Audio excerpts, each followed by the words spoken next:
The FBI is the most sophisticated law enforcement agency in the world,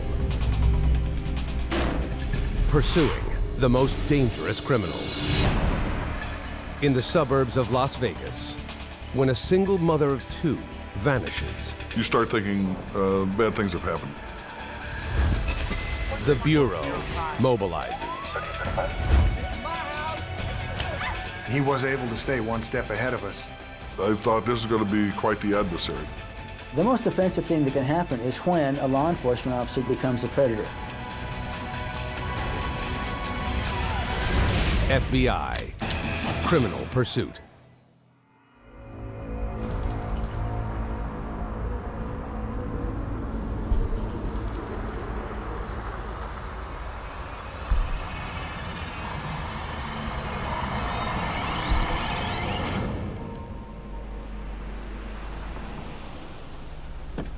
Sunday evening, August 20th, 1995. Joanne Albanese's two young daughters get out of their father's car. Since their parents' divorce, the girls spend weekends with their dad. Now, they're heading home to their mother. Joanne Albanese was a very beautiful woman, very professional, single mom, hard worker, employed at the MGM Grand, and trying to make a living, taking care of two daughters.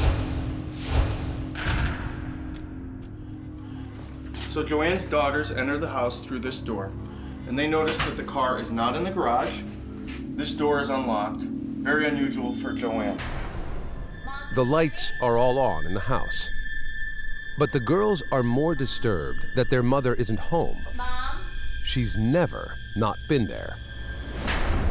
The two girls head upstairs, concern growing with each step. Joanne's daughter went into Joanne's bedroom. The door was unlocked, which was very unusual for Joanne's bedroom. And she found Joanne's prized jewelry in the bathroom. And this was jewelry that Joanne rarely, if ever, took off. The finding of the jewelry in the bathroom and the fact that Joanne had not been home really terrified her daughters. The girls begin to panic. The oldest calls her father, then the police. Hi, my sister and I came home from our dad's for the weekend, and we called for our mom to let her know that we were here, and she's not here. She is told that nothing can be done until 24 hours have passed. She breaks down. This is Las Vegas. People disappear all the time. And so it's not unusual for authorities to think that, well, this person will just come back.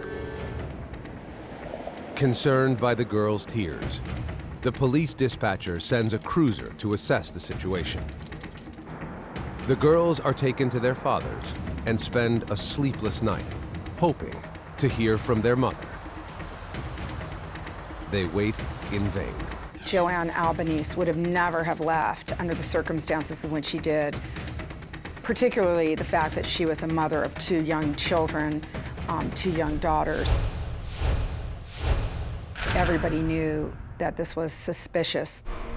By Tuesday, Joanne's family is convinced that something terrible has happened to her. Detective Larry Hanna in the Missing Persons Unit is brought in on the case. First time I heard from the family was on the 22nd of August. And they wanted to know what progress had been done on the case and what they could do to help. He interviews the Albanese family, paying special attention to Joanne's ex-husband. Could a fight over money or visitation have turned ugly? But her ex was with his daughters all weekend and has a solid alibi. He does reveal something important, however. Joanne had a boyfriend, a personal trainer named John Edwards.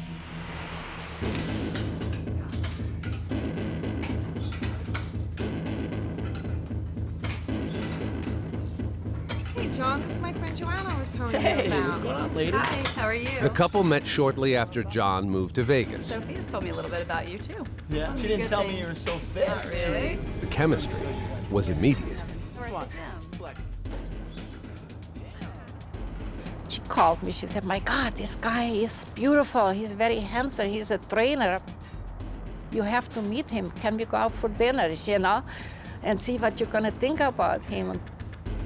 The relationship really took off very quickly. Joanne and John were supposed to go on a date the Friday night before she disappeared, but Joanne hasn't shown up for work since, and Edwards is missing from his job as well. Did the lovers run off together? Or did something happen to both of them? Joanne's family is totally in the dark. The family knew John through Joanne. They knew nothing about his family, his history. They just knew that he worked at the gym where she attended. And they really couldn't say much at all about who he was or what his background was.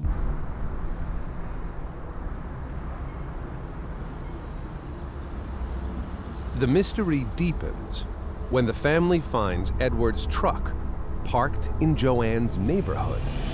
So we're in the cul-de-sac where Joanne lived, 2 doors down from her house. And right here is where the truck belonging to John Edwards was parked. The family was very concerned about Joanne's whereabouts, and they decided to get into this truck, and they found some very suspicious items in there. They found license plates to other vehicles. They found identifications to multiple individuals. Red flags start going up for Detective Hannah. He researches the truck and finds out something even more bizarre. It doesn't actually belong to John Edwards. The license plate that was on the truck was a Florida plate. It came back with no record at all on it, meaning the DMV down there didn't recognize it. The VIN was registered to some people in Florida, and we called them, and they said, well, the truck had been sold several years earlier, and they had no idea to whom it was sold, and it had never been registered. Where is John Edwards? And are he and Joanne in some kind of trouble? Detectives head to Edwards' residence, where he rents a room from one of his co-workers.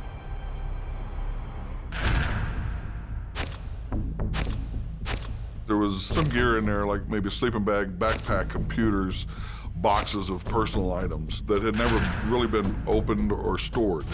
Given what was there, wasn't tied down to anything, easily mobile, and could leave at a moment's notice. Hannah also uncovers a hunting knife that was concealed in Edwards' backpack. Why someone would need to hide something like that, to me that means that somebody's expecting trouble. And there's more evidence that Edwards was prepared for something bad to happen. We started finding multiple IDs, driver's licenses from Las Vegas, from Utah, from other places of just people. You know, we don't know who these people are. Also within that duffel bag was a wallet repeatedly wrapped in duct tape. I mean, it had a thick wrap around it. We got into that wallet, opened it up, and we started finding IDs in the name of John Addis. The owner of the house confirms that John Addis, the person pictured on the ID, is the same man he knows as John Edwards. Also found in the duffel bag are adhesive materials, cutting knives, and decals, all items commonly used to create false IDs. It was obvious from the materials we found that John Edwards, whomever he turned out to be, was very skilled at making false identifications. There was nothing there to tie him to any place or thing. That's when the alarms start going off. Is John Edwards really John Addis? And if so, what darkness is he trying to hide? It's probably indicative that he's either on the run from something else or he's engaged in some other criminal activity at the time. Detective Hannah enters Joanne's name and vehicle information into the National Database for Missing and Endangered Persons. But he still doesn't know whether she's in trouble or if she left by choice.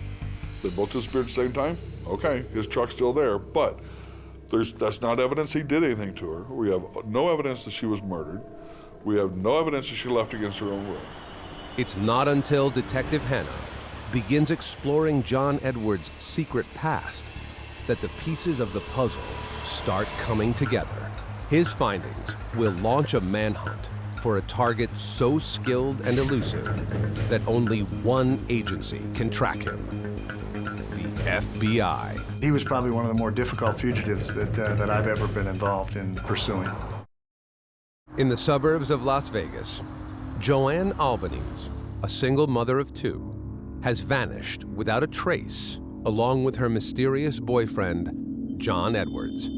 No one has heard from them in 5 days, and her family fears the worst. I'm sure it's very frustrating for them to have to sit and wonder each day, where are they, how are they, what's going on. Detective Larry Hanna is concerned as well. There's evidence that John Edwards is leading a double life, and that his real name is John Addis. They started to give us concern on her safety because we don't know who he is, we don't know his background. You start thinking bad things have happened. Hannah's fears deepen when he runs the name John Addis through the criminal database. John Addis is a felon and has served time for parental kidnapping. But what's more shocking is that he is a former Alaska State Trooper who spent 7 years on the job chasing criminals like himself. He knows all the tricks of the trade and how to get around them. And if he's done something to harm Joanne, he is going to be incredibly difficult to find. I knew that he had done what I was about to do, as far as searching for someone, building a case. It's things he's done. And yes, I thought this was going to be quite the adversary.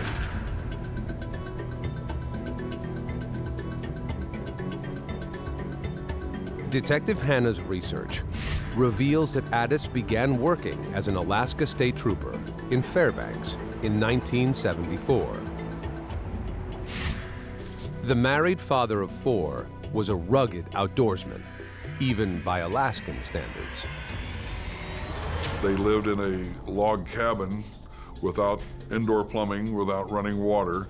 They had to bucket water from a nearby stream up to the house. They were living very, very basic, and that was his preference. But according to Jim McCann, who spent years on the force with Addis, he loved being a state trooper above all else. I liked John Addis. He was easy to get along with. What I liked most about him was he seemed to have a passion for forensics. You could count on him to process and conduct crime scene investigations on a top level. But John Addis also had a dark, abusive side.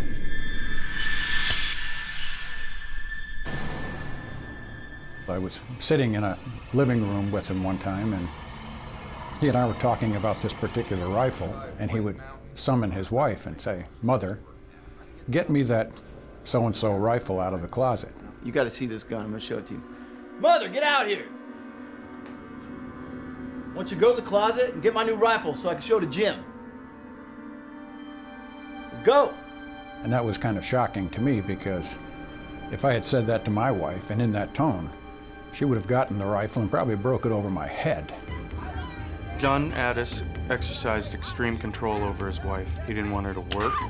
He didn't want her to socialize with friends and family.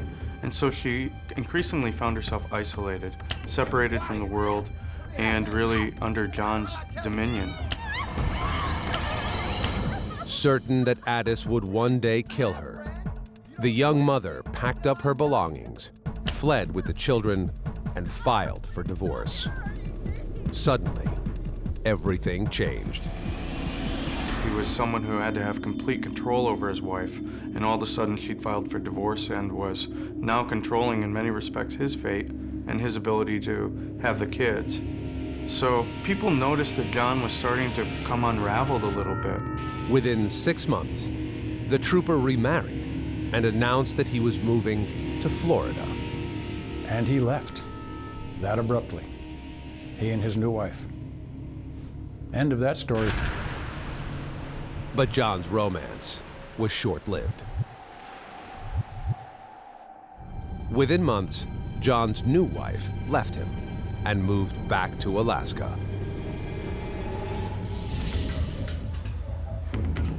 Addis began working in gyms. That's where he met his third wife and managed to sweep her off her feet. It's a short time after his second marriage fails that he meets another woman in Florida. They would fly to the Caribbean, the Bahamas, to Mexico, and would travel extensively. Can't wait till we have an addition to the family.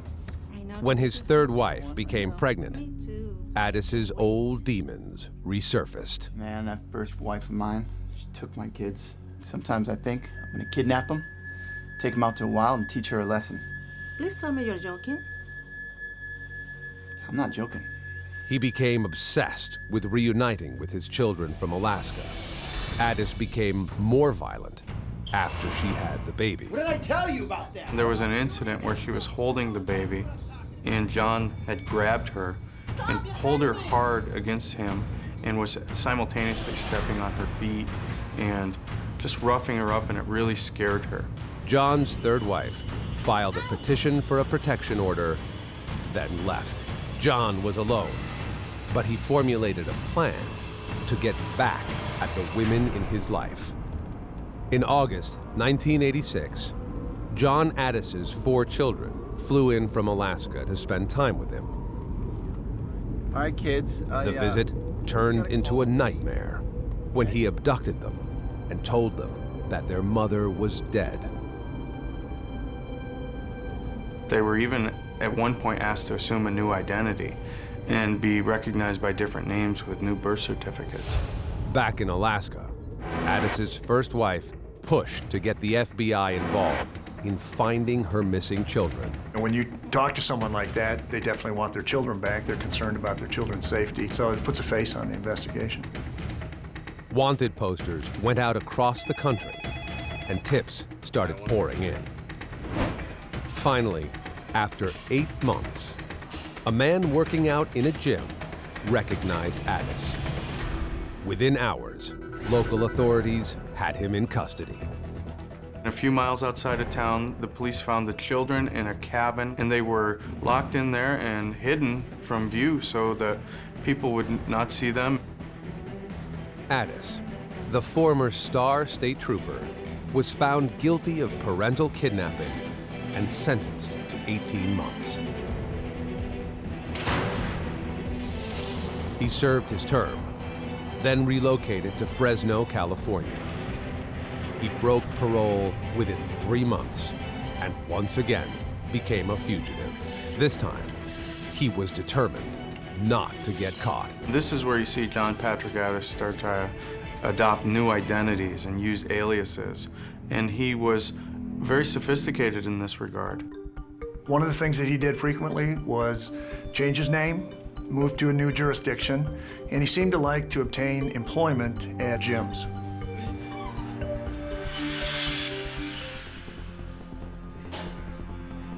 Addis began his new life on the wrong side of the law, and he honed his developing craft, seducing women and conning them into doing what he wanted. He would look for women at fitness clubs and at gyms who had low self-esteem, who seemed to be oftentimes a little bit overweight. And John was a very good-looking guy, and he would befriend them, weasel his way into their lives, and convince them that he was in love with them. When he got tired of the women, he would end the relationship and disappear, but not before emptying their bank accounts. Is that what happened to Joanne Albanese? Or has Addis done something far worse? Before authorities can answer those questions, they have to find Addis, and he has no intention of being found. There's no doubt that as a former law enforcement officer, he knows how fugitive investigations are conducted. He knows the things that people are going to look for. It's been less than a week since Joanne Albanese disappeared with her boyfriend, a man she knew as John Edwards. Authorities have discovered that Edwards has many dark secrets. His real name is John Addis, and he is an ex-convict kidnapper, con man, and former Alaska State Trooper. The most offensive thing that can happen is when a law enforcement officer goes bad. When a police officer or somebody that's supposed to be protecting our citizenry now becomes a predator. That confuses people, it upsets people, and I gotta tell you, as a law enforcement officer, I'm more offended than I think the average citizen. For years, Addis has swindled women in California, Oregon, Georgia, Oklahoma, Arizona, Florida, Utah, and New Mexico. But what has Addis done with Joanne? Her family is panicked, fearing the worst. Ellie Koch, a close friend shown in this home video, tries to comfort Joanne's heartbroken mother. She said, I hope she comes home. I've been waiting for her. I miss her. My baby, my life is destroyed. The family is always want to know what's going on, what's happened, have you found anything? And one of our problems was we were stalemated because all we had was speculation and circumstantial information. The case may be circumstantial, but Detective Larry Hanna is worried that it points to a devastating outcome. His fear grows when Joanne's car is unexpectedly found by some deer hunters in the middle of the Arizona desert. We received a call from the Yavapai County Sheriff's Office that they had found Joanne's car in an area outside of Prescott called Little Hell's Canyon. It was found in a very remote area, driven up into some bushes or trees. Joanne is nowhere to be seen, and the vehicle has been wiped clean. No fingerprints, relevant DNA, or evidence. Yavapai County did a thorough search of the area where the car was found. They used dogs, divers, everything at their disposal to try to find anything they could regarding Joanne and John. A search of Joanne Albanese's house yields no clues as to why she would have been in the desert. We believe that because he was a crime scene investigator, he wouldn't have left anything like blood or any telltale signs of a struggle. Where is the elusive John Addis? And what has he done with Joanne? Investigators interview family and friends about their relationship and learn it was troubled from the beginning. For one thing, John immediately took advantage of Joanne's financial stability. Within a few weeks, he's living at her house, driving her car, she's paying his bills. He was not typical of what she generally dated. She generally dated successful, wealthier gentlemen who were more established in life. John rented a room. He had an old beat-up pickup truck. He made very little at the gym. And Joanne wasn't used to paying for everything. This is getting ridiculous. You have got to get another job. The tension led to frequent arguments. I do what I gotta do. You always lie. You are the problem. Where are you all the time? And the more they fought, the more John's dark side grew.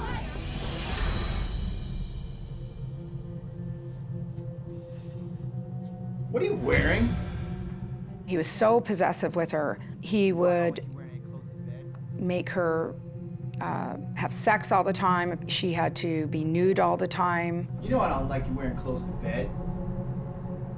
Take it off, now! He forced her to sleep with his penis inside of her. Joanne started to tell her friends that she was scared of him, that he was exerting complete control over her. Sexually, he wanted to have sex with her all the time. He wanted to watch her go to the bathroom, and he was just obsessed with everything about her.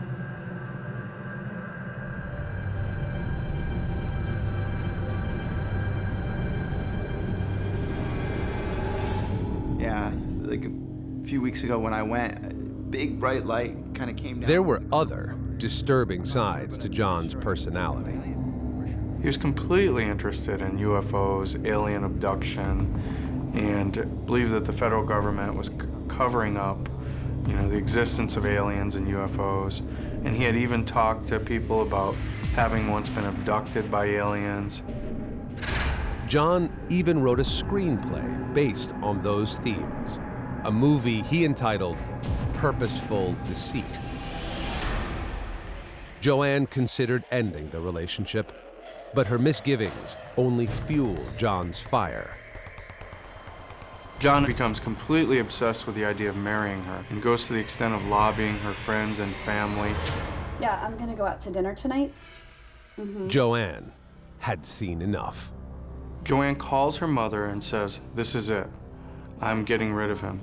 She's gonna take him to a nice restaurant and tell him that the relationship is over. She's gonna break up with him and that she doesn't want to get married. The mother warns her to be very, very careful. I know. She planned the breakup for Friday, August 18th. While getting dressed that night, she spoke to her mother one last time. Before he arrived there, the mother was on the phone, Joanne's mother, and didn't want to get off the phone. And she thought was kind of funny feelings about it, whatever, but finally Joanne said, "Mom, I have to go because John's gonna be here very soon, I'm not ready." Yeah. So he knocked on the door and he said, "Mom, I have to go," and hang up the phone. It was the last time the mother talked to her. Here. Okay, I love you. Okay, bye. Detective Hannah believes he knows what happened next. Given that she was supposed to break up with him, he didn't like that idea. The two of them fought, and he probably killed her either intentionally or by accident. If Hannah is right, he needs to prove it, but the case is still classified under missing persons. It has to become a murder investigation to get the resources Hannah needs to track Addis. And to do that, he'll have to get an arrest warrant. I had verbally spoken to some of the DAs down there, but they said, you don't have a body, you really don't have enough to go forward with. Hannah is deadlocked. The warrant is the key to bringing in the FBI. And without the FBI, John Addis could get away with murder. I think with John Addis that his controlling behavior really had no limits. If things didn't go his way, murder was in play with him. That's how he was going to solve his problems. It just showed what an evil person that he was. It's summer 1998, and Detective Larry Hannah has spent 3 years investigating the disappearance of Joanne Albanese. He believes the single mother has been murdered by a fugitive and con man named John Addis, a former Alaska state trooper who is now on the dark side of the law. Investigators theorize that Addis murdered Joanne when she tried to break off their 5-month relationship. I think this was a man that was so controlling that he just couldn't deal with a dissenting opinion in any factor, in any phase of his life. He had a way that he wanted to do things, and if people didn't agree with it, they were going to be in jeopardy. The investigation abruptly stalls when Hannah tries to get a warrant for Addis's arrest. Not having a body so far, all we had was circumstantial. We had no physical evidence tying John to her disappearance. Finally, Detective Hannah finds an ally in Abby Silver, a prosecutor with the DA's office. Abby Silver is one of the toughest prosecutors you'll ever meet, and Abby Silver agreed with Larry that Joanne had definitely been murdered. Though there is no question in Silver's mind that Joanne Albanese was killed, some of her colleagues aren't so sure. It was some of the other attorneys, including the district attorney's belief that there was this possibility that she wanted to disappear, that she's on an island with him, drinking an alcoholic beverage with an umbrella. Silver decides to take the case to a grand jury to seek the arrest warrant, despite the district attorney's apprehensions.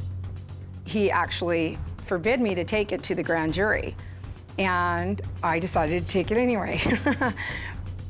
It was an uphill battle and a lot of controversy. Joanne Albanese's family, friends, and co-workers are brought in to testify. for many, the process is painful. Joanna's mother's testimony was really, really sad and tragic. They were best friends. She did everything with her mother. Initially when I asked her the question, did you have a daughter named Joanne Albanese? She said, I do have a daughter, Joanne Albanese. And she explained to the grand jury that she had hoped that Joanne was still alive. Silver's case is persuasive. On July 31st, 1998, the grand jury comes back with a murder and kidnapping indictment. A warrant for John Addis's arrest is finally issued. 2 months after the indictment, a hiker in Little Hells Canyon, Arizona, comes across a skull and jawbone less than a mile from where Joanne's car was found. It is the remains of Joanne Albanese. Her mother was really heartbroken. Oh, Joanne was her baby. And she always had hope and hope and hope that Joanne was coming back until she came with the news that too late. They found Joanne.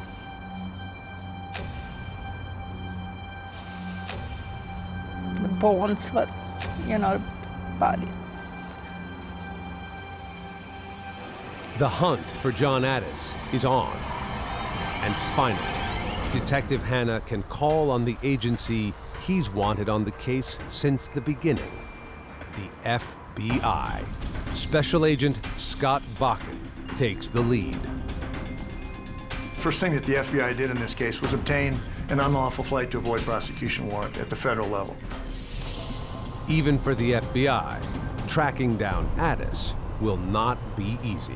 We're looking at a person here that was former law enforcement. He probably had some type of dealings with fugitive investigations, so he knew what police looked for in trying to track down an individual. With the pursuit now on a national scale, the case appears on several television programs. Year after year, leads come pouring in, but none of them are solid. Addis has vanished. These leads can be a mixed blessing because there's going to be a lot of false leads. He's going to be seen in diners and on buses and in gyms all over the country. We received over 400 leads. Not one panned out, which just reaffirmed to us he's not in the country. He was able to stay one step ahead of us, and it became frustrating. Finally, in 2003, 8 years after Joanne Albanese disappeared, investigators get a crack in the case. Detectives learned that some of Joanne Albanese's family members had appeared years earlier on a national missing persons television show. A caller had contacted the producers and told them that John Addis was working in a gym in Guadalajara, Mexico. When a member of Joanne's family learned of the tip, she called the gym, posing as an ex-girlfriend. Besides, his name is John Stone, not John Edwards. The woman on the phone identifies herself as a former girlfriend of John Edwards. And she said, I know John Edwards works in your gym there in Guadalajara. And she described him, and he said, now look, that sounds like somebody that comes into our gym frequently. He's not an employee, but his name is John Stone. Now, Special Agent James Bird is assigned to follow up the lead. He learns that the manager told John Stone about the call. He says, hey, John, he said, last night I got a call from one of your girlfriends. And he says, she says your name is John Edwards. And Addis just froze. He says his eyes got big. That's not my name, man. It's not my name at all. And he said, that's not my name. That's not my name. The next day, like so many times before, Addis vanished. But Addis didn't flee by himself. His girlfriend of 7 months, a 26-year-old from the gym named Laura Liliana Casillas, left as well. This girl had just disappeared. She'd never come back to the gym. She left immediately, left her passport, left her money, left all of her personal belongings, left her car, and just took off with this guy. Special Agent Byrd knows the young woman's life could be in danger. He interviews Casillas' father, who is devastated that his daughter is missing. She was very emotional about it, and it was still a very, very raw thing for him. The girl's father shows Agent Byrd a note that his daughter left before fleeing with the man she knew as John Stone. The note explained that John Stone had asked her to marry him and that she was leaving with him, but that she would return and get her things. She has not been heard from since. She even told me my daughter was sharp enough to where if she had been taken against her will, she'd be able to figure out a way to escape. The father was pretty convinced that she was not coming back and that she had been harmed. I have a feeling I'm never going to see her again. 2003. For almost a decade, law enforcement has been trying to bring John Addis, a former Alaska state trooper, to justice for the murder of Joanne Albanese. Now, authorities have learned that after living for years in Guadalajara, Mexico, Addis has fled with another young woman, 26-year-old Laura Liliana Casillas. Special Agent Jim Byrd has been conducting interviews with people who knew Addis in Guadalajara. He knows the American fugitive speaks little Spanish. Frequently, U.S. fugitives that don't speak a lot of Spanish are comfortable with Americans, so they will gravitate to Puerto Vallarta. They'll gravitate to the Lake Chapala area outside of Guadalajara, where there are 50,000 expats. Special Agent Byrd floods those areas with Addis's wanted posters and alerts authorities to be on the lookout. Even so, he's acutely aware that Addis has eluded capture for so long because he rarely makes mistakes. Through his law enforcement training, he was aware of the fact that in order to be a successful fugitive, you've got to cut off ties with your former family and associates. A lot of people fall prey to the fact that they need these people from their prior life for financial reasons or emotional reasons. And John Addis was able to completely cut off those ties. Special Agent Byrd stays in touch with the Casillas family, hoping that Laura Liliana will contact them. But she never does. Addis has become a ghost, and years go by without a single solid lead. Then, in October 2006, investigators get the call they had hoped would never come. I remember sitting at my desk in the San Diego FBI office and getting a call from Special Agent Scott Bakken. He said, I just thought you might like to know, because you worked on this case with me, that, and I was hoping he'd say that we arrested John Addis. And he broke this horrible news that Laura, the girl from Guadalajara, had been found dead. Addis had been living in a small two-bedroom apartment in Chiapas, Mexico, with Laura Liliana Casillas. Police were alerted when neighbors smelled a foul odor coming from the residence. The police go into the house and they find this horrifying sight. This beautiful young woman dead on her bed, surrounded by needles, multiple syringes. Addis had been keeping Casillas under his control by injecting her with drugs.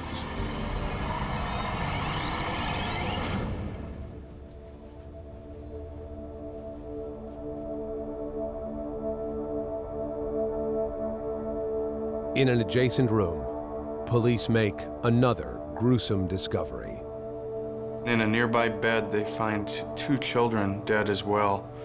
You know, they're horrified by what they found. It's a triple fatality.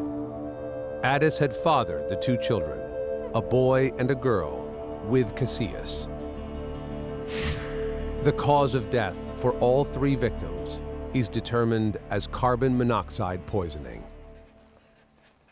The case is immediately ruled a homicide. Addis is nowhere to be found.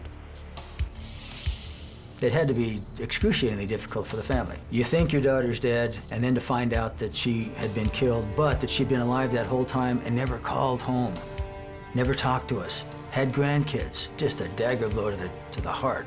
Even Addis's neighbors are left reeling, unable to comprehend why he would kill his family. By all accounts, his neighbors said that he was a doting father, looked to be a caring husband, and was just someone who had said that he needed to come to Chiapas to start a new life after he'd been estranged from his family in America.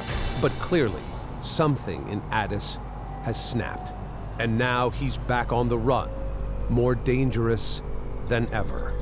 Anytime that you have a fugitive that's able to commit other crimes while he's in a fugitive status, it's troubling. For 3 weeks, the FBI diligently works every lead, hoping to close in on John Addis. But they never get the satisfaction of catching him. In Guatemala City, a maid opens the door to a hotel room and makes a grisly discovery. Inside the hotel room, a maid finds a Caucasian male, deceased, lying on a bed, and nearby is a bunch of identifications for an American by the name of John Charles Stone. Guatemalan authorities suspect that the IDs are fraudulent and contact the FBI. It doesn't take long for the authorities to connect the dots and realize that the individual found deceased in the hotel room is actually John Patrick Addis. When Detective Hannah is told that Addis is dead, he has only one question. Is it John? It wouldn't surprise me at all if he were able to come out or be able to stage his own death. Get some American, similar in appearance, and put his ID on that person. But fingerprints confirm that the body is indeed that of John Addis. He is presumed to have died of a heart attack at the age of 56. His death takes with it the possibility of learning exactly how Joanne Albanese died. What the authorities surmised was that John came over to the house. There was a struggle. Words were exchanged, a physical struggle, and he had subdued her and somehow killed her there at the house. But, you know, a lot of the particulars of exactly how Joanne was killed remain a mystery, and they will remain a mystery. For the FBI and those who worked tirelessly to catch John Addis, it is a bittersweet pill. To see the family, when they had waited so long in this case, to see justice, to see a verdict of guilt, and to watch the jury pronounce guilt on him, that would have been fulfilling. Instead, we were left with horrific facts in this case, horrifying. I'll never be able to ask him, damn, you were good. How did you manage to stay ahead of us? And it's just, the wind's out of your sails, and it's like, well, case closed. What else can you do? But you talk about closure, I'll never have closure on this case.